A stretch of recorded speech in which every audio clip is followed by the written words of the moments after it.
The equation of the line passing through the point. बच्चों बहुत clearly बोल दिया है, -1, 3, -2, मतलब it is passing through the point, मतलब ये x1 y1 z1 है।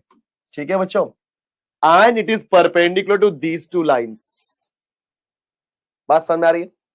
इन दोनों के ऊपर परपेंडिकुलर है। मैंने बोला था कि जब कभी भी इक्वेशन ऑफ लाइन निकालने बोलेगा तो वो जो पैरेलल वेक्टर है ना, क्योंकि पॉइंट तो ए बार होता है, सबसे बड़ा प्रॉब्लम होता है बेटा वो बी बार पैरेलल वेक्टर। कभी कभी बोलता है कि भाई पैरेलल वेक्टर का वैल्यू दे देता है, या बोलता है पैरेलल वेक्टर का डीआरएस ले ले, या डायरेक्टली बोलता है उस वेक्टर का डीआरएस ये है, या सबसे लास्ट कंडीशन, सबसे लास्ट ऑप्शन कि आपका लाइन किसी दो अलग लाइन के ऊपर परपेंडिकुलर है। और जैसे ही परपेंडिकुलर बोला आप फट से जाओगे, दिमाग ज्यादा मत लगाओ, क्रॉस प्रोडक्ट। परपेंडिकुलर जिधर बोला क्या मिलेगा बेटा? Cross product. किसका? इन दोनों लाइन का। बस ध्यान दे लेना कि एक्स वाई जेड के बाजू में 1 1 है कि नहीं, बस ये देख लेना है ना, बस। बिकॉज कभी कभी एक्स वाई जेड के बाजू में 1 1 नहीं होता बेटा।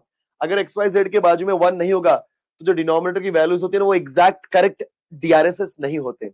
बराबर, ये बात खाली समझ के लो, क्योंकि मैं बहुत डीप में जा रहा हूं, और जब डीप में जाऊंगा तो आपको बहुत कम समझेगा, मुझे पता है। अगर समझ में आ रहा है मतलब बहुत स्मार्ट हो बेटा। मैं क्या बोल रहा हूं कि अगर एक्स वाई जेड के बाजू में 1 1 होता है तभी नीचे की वैल्यू एकदम प्योर डीआरएस होता है। प्योर डीआरएस मतलब एग्जैक्ट डीआरएस की वैल्यू होती है। तो यहाँ पे प्योर डीआरएस है बच्चों। तो जब कभी बोलेगा परपेंडिकुलर, किसके ऊपर परपेंडिकुलर बेटा?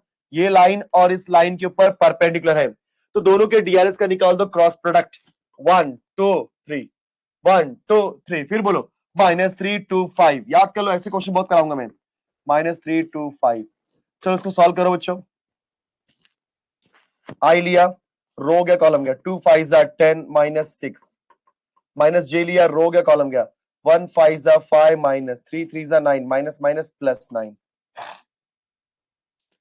प्लस के लिया, रो गया कॉलम गया, 1 2 2, माइनस माइनस प्लस 3 2 6।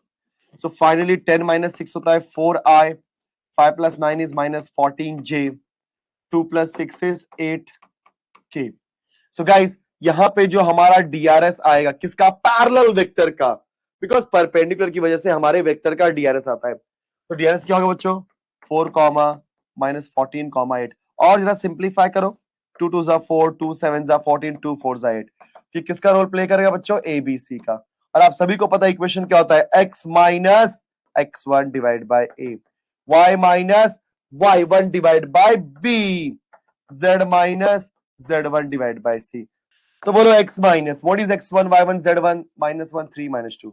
सो -1 पुट किया, minus minus +1, y -3, z minus minus +2 हो जाएगा। एबीसी की वैल्यू क्या है बच्चों? 2 -7 4। चेक करो ये आंसर किधर है?